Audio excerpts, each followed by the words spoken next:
Everyone, welcome back to Comic 47 Vlogs, and today we're going to be looking at the comics that I got this week. Usually when I say the comics of the week, I mean most of them are from either this week or last week. In this case, I think almost all of them are from this week specifically, and I have like a comic or two that was like from before, so I'll explain that in a sec.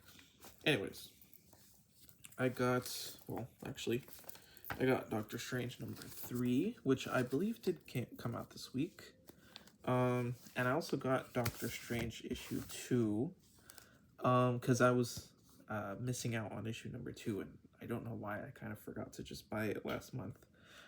So the main reason I'm curious about it is because, um, like, first of all, Angela appears in it, and I really liked playing her sometimes in like Marvel Rivals, and I think she's a really cool character that I've never had the chance to really look into, and this gave me a chance to look into it. So I haven't actually read the series yet. I actually have issue 1 as well, like in my comic box, but I just didn't, I don't know, have a chance to read it.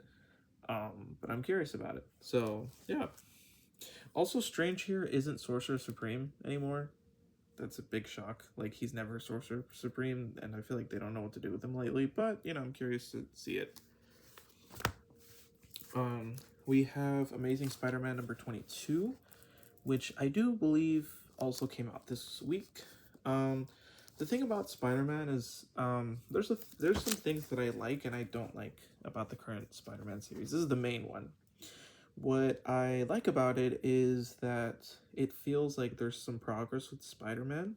It feels like he can finally be happy and like be a superhero, kind of. Like, at least he can be himself, you know what I mean? And I feel like I haven't seen Peter Parker be himself in like a long time in comics.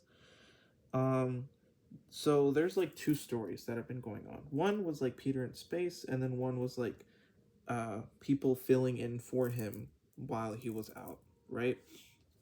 When he was in space, I thought I wouldn't like it, and actually that was the really fun part.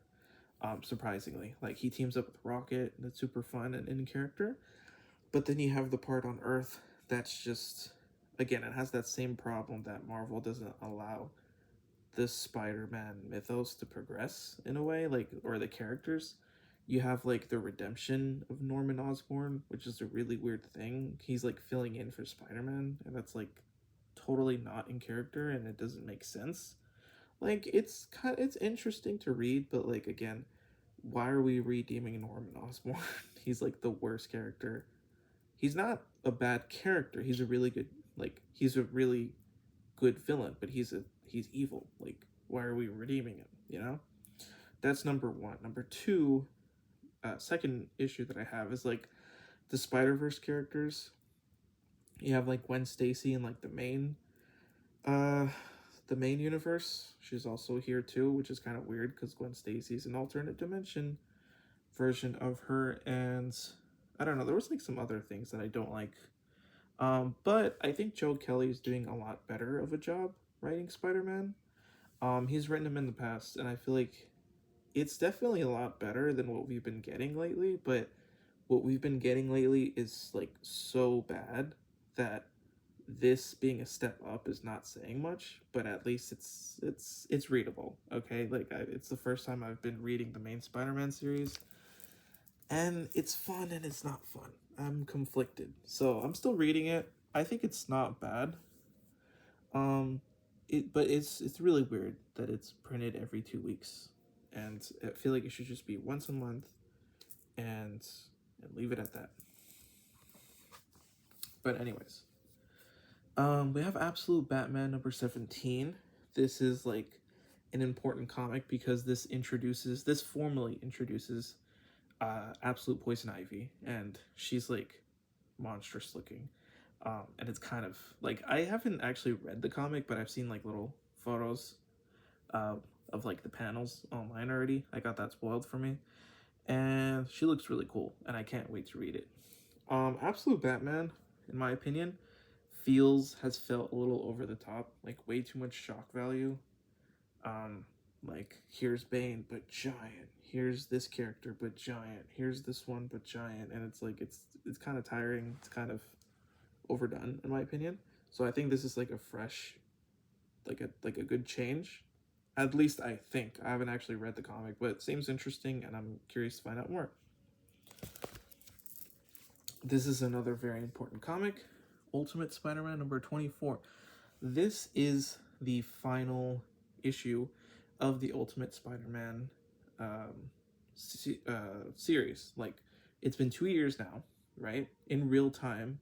What I like about the Ultimate comics lately is that these comics, like, they focus on real time what's going on. So, like, if this comic releases in March, then in the comic book it will also be March, and then like the next month is April in real life, and then in the comics. So this comic has been coming out for 2 years, and in the comic the characters have progressed for 2 years.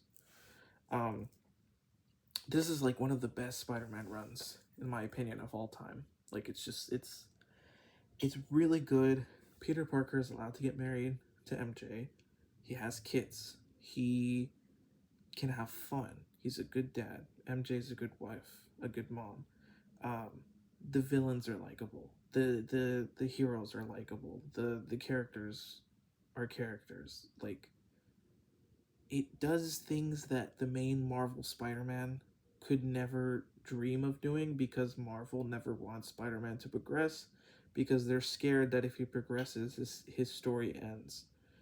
And that's what's holding back Spider-Man, the main continuity Spider-Man. And this is what Marvel should be doing with the main Spider-Man in the first place.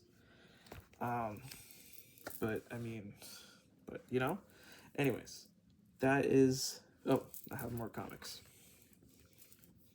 I got DCKO number 3. DCKO issue 4, I think, came out last week, but I forgot to buy issue number 3 for some reason.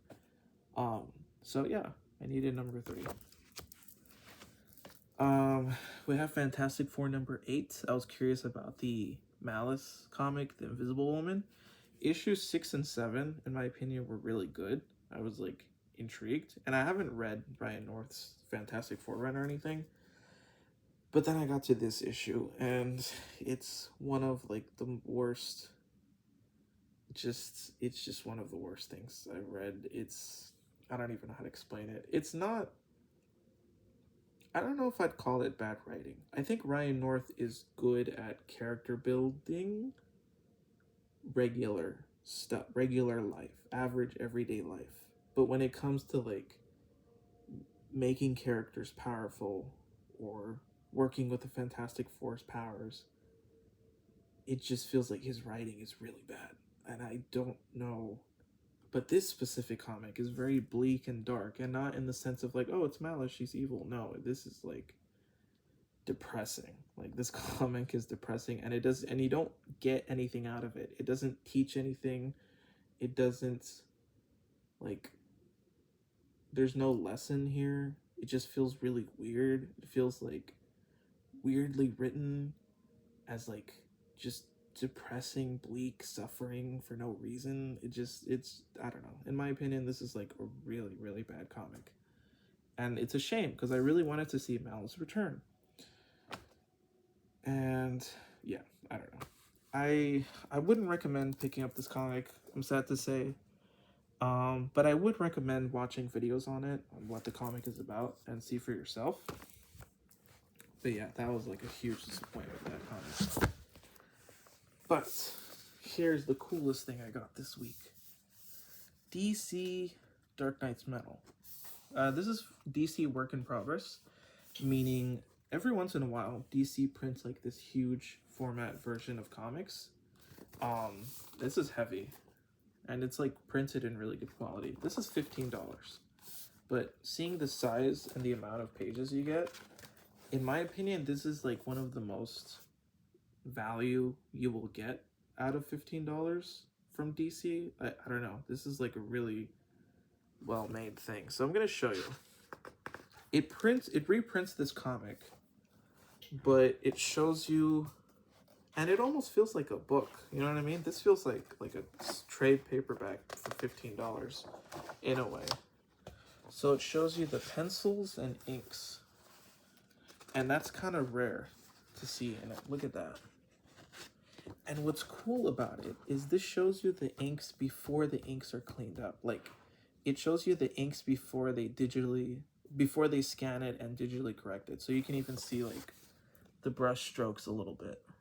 It's kind of hard to see on the camera here, but hopefully you can see a little bit, like that these are the actual brush strokes. And then look at the pencils. That's so cool. So this is Greg Capullo's art. And that's really cool. You can see the difference between the pencils and the inks, and you wouldn't know that there's such a big difference, right?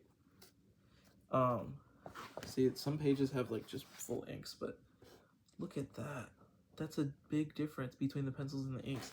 And I love that, because the inker here, the penciler is Greg Capullo, but the inker is Jonathan Glapion. You can see his name here. And I wouldn't have known that he was the inker if I hadn't actually picked up this comic. So I think comics in general should just have at least one page where they show the pencils and the inks. I think that'd be really cool. They even show you like some sketches from Greg Capullo's sketchbook. I think that's really cool. So in my opinion, this is absolutely worth $15. Look at that. Pencils and inks. And this is the actual size that this was drawn in. Like, this is the real size. It's like a 1-to-1 size. So I think this is like a really good deal, in my opinion. And if you can get it from your local comic shop or order it online and give it to you physically or whatever, I think it's worth getting. Look at that. I mean, this is just really cool. So, and it also has dialogue too, so you can actually read the comic too, as if you were reading it. So yeah, I think that's one of the coolest things I've ever seen. So definitely pick it up, check it out. But yeah, those are the comics I got this week. Not a whole lot. Actually, like 2 or 3 of those were just ones that I hadn't gotten from before, so it wasn't a whole lot of comics. But yeah, that is all for this video, and I hope you like the critiques about each comic that I do. I like to talk about like the comics I've been reading. And yeah, leave a like, subscribe, tell me what comics you're enjoying. Yeah, tell me those in the comments below, and I'll see you next time.